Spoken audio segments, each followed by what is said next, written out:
Each math extension lesson includes 3 activities. 2 activities are unplugged, and 1 uses the same digital tool from the unit. There are 2 options for each activity.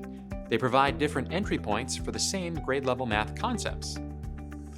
Option 1 is designed for learners who have not yet been introduced to the mathematical skills in the lesson. Option 2 is designed for learners who have some experience with the mathematical skills.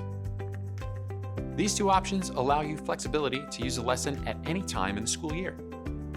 Additionally, there are a variety of ways the lesson can be used with learners. Some educators use activities 1, 2, and 3 as stations that students rotate through. You could also use option 1 as a demonstration or full class activity, and then have students do option 2 independently. The flexible design of the math extension lesson means you can make choices to meet the diverse needs of your learners.